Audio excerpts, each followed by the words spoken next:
It's Mystery Time. Tonight, Mystery Classics. Stars Laurence Olivier in The Suicide Club. So he died after all. Was it murder and suicide? Or murder and accidental death?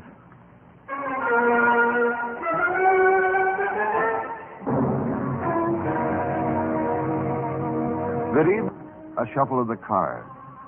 Then they were dealt out. And if you draw the wrong card, gives me the shivers. So I'm sure you'll listen as intently as I shall.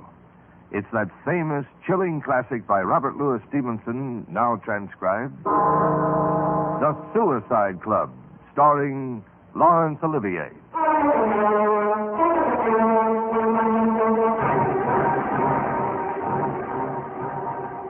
This is the story of a frightening adventure. I do not propose to tell you my name, and after you've heard the story, you will perhaps understand why not. One night, in an oyster bar not far from Leicester Square. What's on earth that fellow doing over there? The one who just come in, huh? It seems to be with those two commissionaires. Each got a dish of something or other, haven't they? Seem to be offering everyone something to eat. Are they pies or something? Oh, yes, they look like it. Some sort of tart, I think, yes. They're cream tarts. Cream tarts in an oyster bar. The fellow seems to be giving them away. I'm not surprised. Well, maybe it's a wager or something. well, looks as if we're going to be offered some, too. Will you do me the honor of eating one of these tarts? I can answer for the quality of the pastry. I've eaten 27 of them myself since 5 o'clock. 27? That's rather a lot, isn't As a it? matter of principle, sir. Every time my offer is rejected, I insist on eating the tart myself. All right, then, Colonel. We'll help you out. On one condition. If my friend and I both eat your tarts, you must join us for supper after. That's a good idea. Well, I've several dozen still on hand, so I'll have to visit a few more bars before I get rid of them all. If you're already hungry, gentlemen, I... So my friend and I will go the round with you. It looks a very pleasant way of passing an evening. Stupid. Splendid. 2 tarts for the gentlemen. Delicious. Ah, these are connoisseurs. Well, there was obviously a story behind all this nonsense. My friend and I were anxious to hear it. We chose a little French restaurant in Soho, ordered a private room, very good meal, and champagne for the occasion. The young man ate surprisingly well, despite his rather sickly hors d'oeuvres. And over the dessert, we persuaded him to begin his explanation.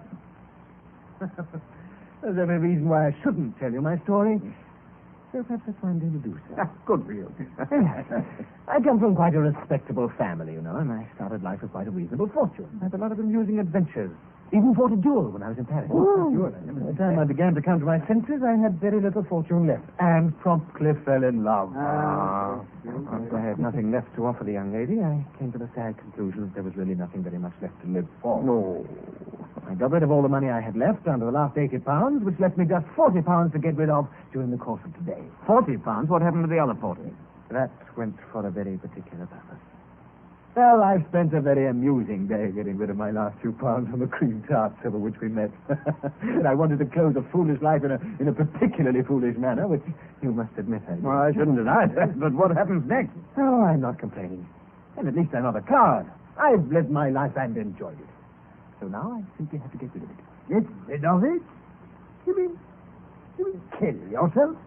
Well, who hasn't often thought of doing that? You know, young fellow, it's a curious coincidence, but of the whole of London, you went and picked on a couple of people in much the same position as yourself. Yes. What? You mean you're ruined too? Is this very excellent supper a last extravagance as well? Like my green tart? Well, near enough. And just to get rid of any slight disparity, let's put 5 pounds here on the table to cover the bill, and have you a match? Yes? Thank you. Burn the rest. Like this. What the devil are you doing? Don't be another fool. Well, aren't we all? Good heavens, haven't you got any money left at all now? Why didn't you keep your 40 pounds? 40 pounds? Why on earth 40 pounds? Oh, for that matter, why not 80? You must have done the best part of 100. Well, 40 pounds would have been enough. But without that, no admission. They're very strict about the rules. Fine business when you can't even die without money. I think you better explain yourself. Do I have to? If you haven't the 40 pounds, what's the point? Well, I haven't had enough for both of us, which we really needed. I thought you were in the same straits as I was. I seem to remember that you had 80 pounds yesterday. Yes, I had. You're not fooling me. You are as desperate as I am. Huh? Bored with life, if that's what you mean. Yes, indeed. Thought I'd made that clear enough by burning my last money. Perhaps you can afford to burn £100 or so. Well, I'm no millionaire, if that's what you mean. Well, here's to your health. And good night, my merry ruined man. Oh, no, you can't get out of it like that. You tell me that you're desperate, and I accept the fact. Why should you have less confidence in me? In either of us. Yes, well, Then you're not joking.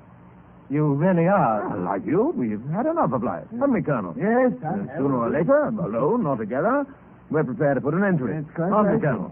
Yes. Well, now that we've come across you, and since you seem to be in a hurry, well, we can make it tonight just as easily. Quite, Why not all three of us together? Yes, why not? That really goes for you as well, Colonel. Yes, certainly, provided you've something in mind. And you really can put up the £80 between you. I think so. See, 10, 20, 40, 60, 80 pounds, and a few left over. I shouldn't forget about the rest.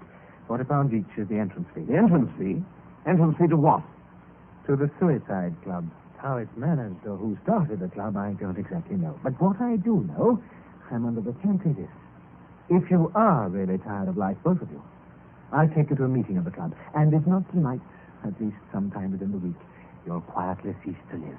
And you say that you're a member of this club? Yes, I paid my subscription today. I shall be going there in... What time is it? Yes, in half an hour. You've just got half an hour to make up your minds whether you're coming with me or not. If you were serious, then you've nothing to lose.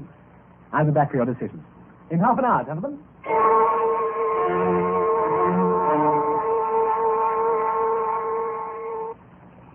Now, you have made up your minds, both of you. You don't want to draw back while there's still time. No, we're not in the habit of drawing back, either of us. No. Very well, then. We'll take a four-wheeler. Cab! Wait, sir. Drive us to the address on this piece of paper. Very good, sir. After you, gentlemen.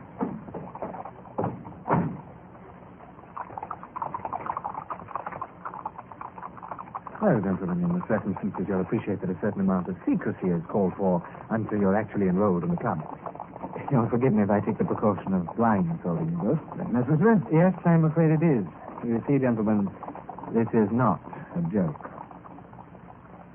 The cab stopped at last in a dark street, and the young man paid it off. He took advantages of our eyes and invited us to follow him down an alleyway. He knocked at the door. The door was opened, and we were ushered into an entrance hall. The young man left us for a few minutes, and we heard voices. At last, an inner door was opened, and we found ourselves in the presence of the president of the club. Sit down, gentlemen. I told you wished to see me. We wish to join your club, sir. The Suicide Club. Forgive me, gentlemen. You appreciate I have to take precautions. So you wish to join the Suicide Club. May I ask your reasons? Well, I was a colonel till I was cashiered for cheating at cards. And you, sir? Sheer laziness. Laziness? Hang it, you must have a better reason than that. No, why should I have? I've lost all my money. Can't be bothered to make any more. If I wasn't so experienced in these things, I should probably turn you both away.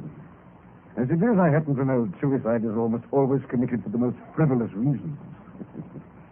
Very well, then.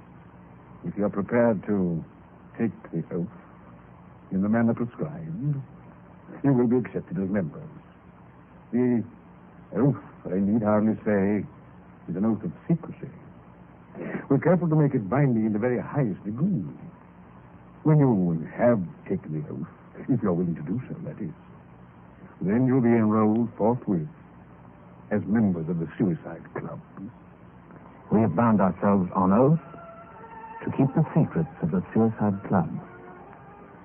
Nothing could be conceived more passive than the obedience promised, or more stringent than the terms to which we had agreed. The man who broke that oath of silence could scarcely have a rag of honor or any of the consolations of religion left to him. We signed the document, but not without a shudder.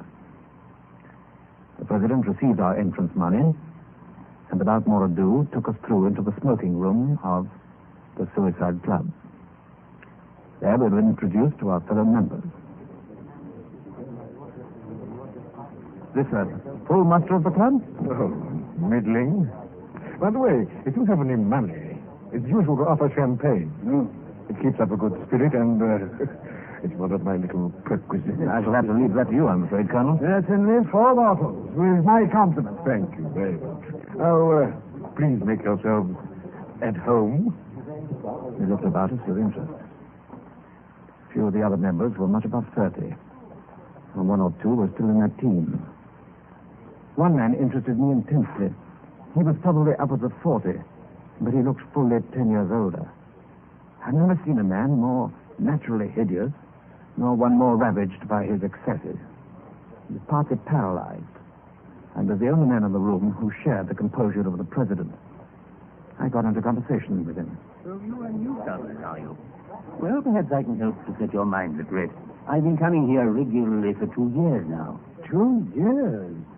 But I thought members could only expect to last for a week or so. Ah, yes, but my case is peculiar. I'm not, properly speaking, a suicide at all. Merely an honorary member. I only visit the club once every 2 months or so. My infirmity, you know. And I pay a special rate. Even so, my luck has been quite extraordinary. No luck?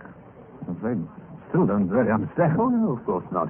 An ordinary member who comes here looking for death, like you, returns every evening till fortune favors him. He can even live on the premises, quite cheaply.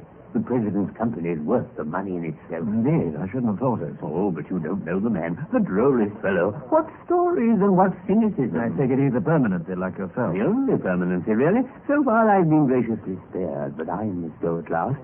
But the president never plays, of course. He shuffles and deals for us and makes all the necessary arrangements. He's been running the club for over 3 years, and not a whisper of suspicion has been aroused. Quite astonishing when you come to think of it. And he assists the members to commit suicide? Yes, indeed. The whole thing's in his hands. You remember the case last week, the man who was accidentally poisoned in a chemist's I shop? read about it in the papers. Beautifully arranged. Though one of our president's less racy notions, but how simple and how safe. You mean that man was one of the victims? I mean, one of your members? Of course. Nearly every accident which you read about in the papers, in decent society, of course, is arranged for one or other of our members. Ex-members, I should You'll say. have to forgive me, I'm still in the dark. You said that you've been lucky enough in lasting so long.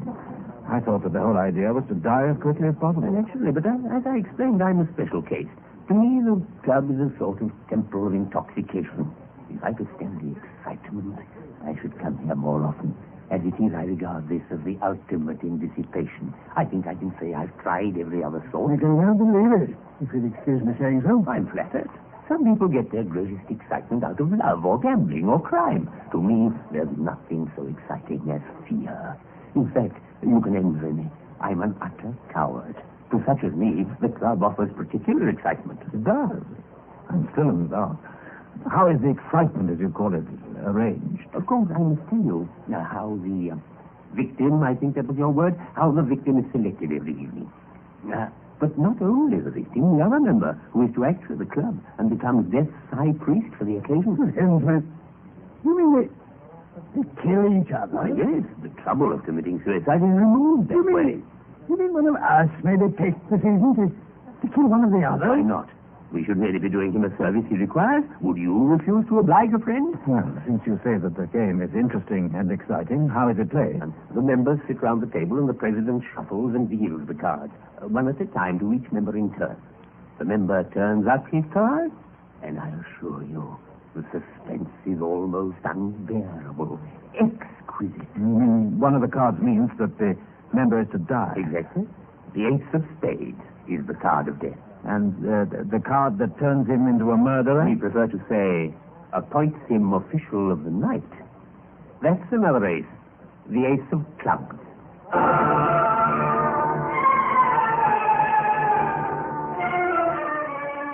Now I could understand.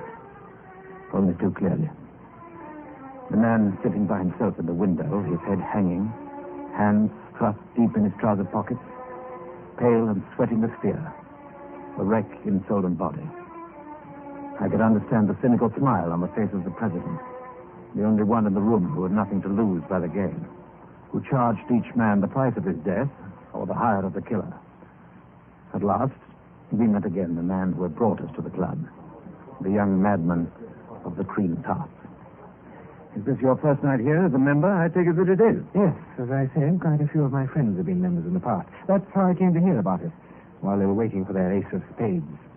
You may remember a certain baronet who was crushed to death by a falling wall last month. Yes, I seem to remember him.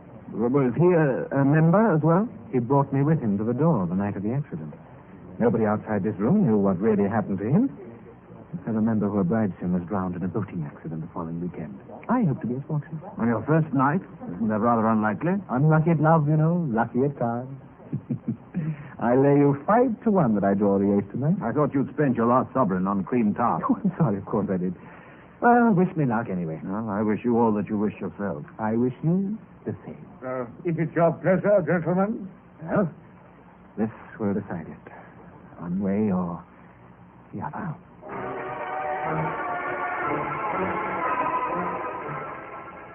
A pair of folding doors had been thrown open, and the whole room full of men began to pass into the next room. The gaming room itself was similar in every way to the one which we had left, except for the furniture. The center of the room was occupied by a long green table, at the head of which the president seated himself. In front of him was a pack of cards, which he began to shuffle and cut with careful deliberation. 13 members sat down at the table. My friend and I, between the young man and the semi-paralyzed honorary member. Very well, gentlemen. For the benefit of our new members, each of you must declare the card that's been dealt to him before I deal the card to his neighbor. Is that understood? Yes. Very well, then. I will begin to deal. Four of hearts. Knave of spades. 10 of hearts. Queen of hearts. 3 of clubs. 8 of diamonds. 7 of clubs. Knave of diamonds. Ace of hearts. What? No. I must ask you to declare your cards, sir. The ace of clubs. The ace of clubs. The card of the killer had been dealt to the young man of the cream tart. He dropped it on the table, his face whiter than the pasteboard, then left his place at the table and stumbled back into the smoking room. The excitement around the gaming table was now electric. The killer was known, and somewhere among the remaining 12 was the victim. Hope, fear, envy, and abject terror shone from the watching eyes of the players. Striking contrast to the cynical smile of the dealer. 5 of hearts. King of spades. 4 diamonds. The card had not been dealt to every member on the table.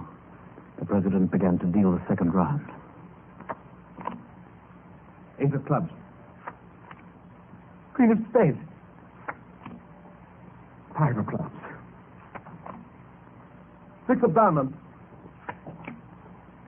7 of spades. King of hearts. 2 of diamonds. And once again, the deal had come round to me. As I turned my card on the table, my heart was pounding in my chest. 10 of hearts. And now it was the turn of my neighbor, the honorary member. The ace of spades. No, I don't want to die. I don't want to die.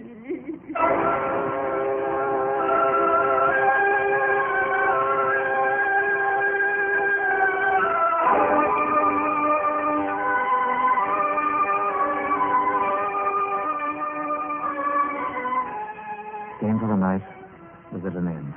As we left the room, the president beckoned to the young man of the green tart. The man who had hoped to die was receiving his instructions as official of the night. A friend and I made our escape as quickly as we could. We hailed a hansom cab which took us back to our homes and back to some degree of sanity. Next morning, my friend came round to call on me after breakfast. Well, have you seen it? In this morning's paper? No? What? I haven't looked at the papers yet. Then read this. Mr. Bartholomew Malthus, well known in social circles, and Sir Andrew Flann were killed in a fall from the 4th floor window of the former's town residence. It appears that Sir Andrew had offered to assist Mr. Malthus up the stairs to his apartment, as the latter was suffering from the effects of a partial stroke. On emerging from the lift, it is thought that Mr. Malthus must have been seized with an attack of giddiness, which caused Sir Andrew to lead into an open window at the end of the corridor. It is thought that one of the gentlemen must then have stumbled, and that the other, in trying to save him, was dragged through the window in his turn. The honorary member and the young man with the cream top. So he died after all. Was it murder and suicide? Or murder and accidental death? I wonder. Whatever it was, the world can spare them. Both of them. Yes. And only one thing lacking to make it poetic justice. You mean the president? Yes. The president of the Suicide Club.